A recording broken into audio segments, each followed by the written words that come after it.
অস্ত্রধারী সন্ত্রাসী দেখলেই গুলি করে হত্যা করতে হবে, সিএমপি কমিশনারের এমন একটি নির্দেশনা নতুন আলোচনা সমালোচনার জন্ম দিয়েছে। কারণ নগরে টার্গেট কিলিং বাড়লেও আইন শৃঙ্খলা নিয়ন্ত্রণে দৃশ্যমান সাফল্য নেই নগর পুলিশের। তাই নগরবাসীর পাশাপাশি মানবাধিকার কর্মী ও অপরাধ বিশেষজ্ঞরা বলছেন, এ ধরনের কথার ফুলঝুরি নয়, দরকার সন্ত্রাসী কর্মকাণ্ড ঠেকাতে পুলিশের কার্যকর পদক্ষেপ। চট্টগ্রাম মহানগরে একের পর এক ঘটছে টার্গেট কিলিং, বেড়েছে অস্ত্রের ব্যবহার। ৮ থেকে ১০টি সন্ত্রাসী গ্রুপের তৎপরতায় আতঙ্কে মানুষ। ধারাবাহিক নানা ঘটনা ঘটলেও জনমনে স্বস্তি দেওয়ার মতো উল্লেখযোগ্য সাফল্য নেই নগর পুলিশের। এমন পরিস্থিতিতে মঙ্গলবার বেতার বার্তায় অস্ত্রধারী সন্ত্রাসী দেখলেই পুলিশ সদস্যদের এসএমজি ব্যবহার করে বার্স্ট ফায়ারের নির্দেশ দেন সিএমপি কমিশনার হাসিব আজিজ। গণমাধ্যমে তার দাবি, সন্ত্রাসীদের তৎপরতা রুখতেই এমন নির্দেশনা, যার ভুল ব্যাখ্যার সুযোগ নেই।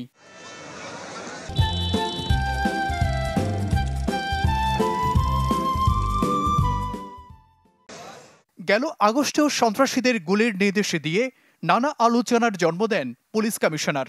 যদিও অপরাধ নিয়ন্ত্রণে ছিল না তার প্রতিফলন, তাই এবারের নির্দেশনা নিয়েও নগরবাসীর মাঝে আছে মিশ্র প্রতিক্রিয়া। পুলিশের নজরদারিতে খুব কম, ঘটনা ঘটার পরে পুলিশ আসে, বাট ঘটনা ঘটার আগে যদি পুলিশ সচেতন হয় তো ঝামেলাগুলো অথবা ঘটনাগুলো তেমন হয় না। মার্ডার হয়েছে বাদলা, আরও সন্ত্রাসী কয়েকটা ঘুরতেছে এখানে, এগুলোরও প্রশাসনের কোনো রকম ধরে না। মানুষ এরকম অপকর্ম করতে পারতো না যদি আমাদের আইন শৃঙ্খলাটা ঠিক থাকতো। প্রশাসন শুধু আইনশৃঙ্খলা পরিস্থিতি নিয়ন্ত্রণে বা নিয়ন্ত্রণ করবো এরকম বলে, কিন্তু কাজে প্রমাণ করতে হবে।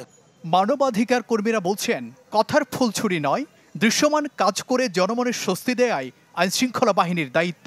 এই অধিকার যদি পুলিশকে দেওয়া হয় গুলি ব্রাশ ফায়ার করে মানুষ মেরে ফেলার, তখন এই ক্ষমতার অপব্যবহার হতে পারে, সেটা বুমেরাং হতে পারে। ব্রাশ ফায়ার করে দেব, পুলিশ থাকবে, নাইলে অপরাধী থাকবে, এই ধরনের মুখরোচক স্লোগানের চাইতে আমরা কথায় এবং কাজে মিল চাই। সিএমপি কমিশনারের নির্দেশনায় উদ্বেগ জানিয়েছে মানবাধিকার সংগঠন আইন ও সালিশ কেন্দ্র। অপরাধ বিশেষজ্ঞদের মতে, পুলিশের এমন কোনো আচরণ উচিত নয় যা ভুল বার্তা দেয় জনমনে। আইন শৃঙ্খলার মধ্যে থেকে সর্বোচ্চ কঠোরতা প্রদর্শন করবে, কিন্তু যে ধরনের বার্তা বিভিন্ন জায়গায় থেকে দায়িত্বশীল জায়গা থেকে ছড়িয়ে যাচ্ছে, আমার মনে হয় সে ধরনের বার্তা এভাবে পাবলিকলি বলা কোনোই আপনার সুখকর হবে না।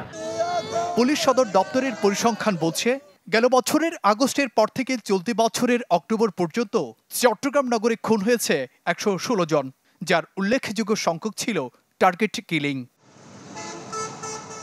জুবাইর মঞ্জুর, চ্যানেল 24, চট্টগ্রাম।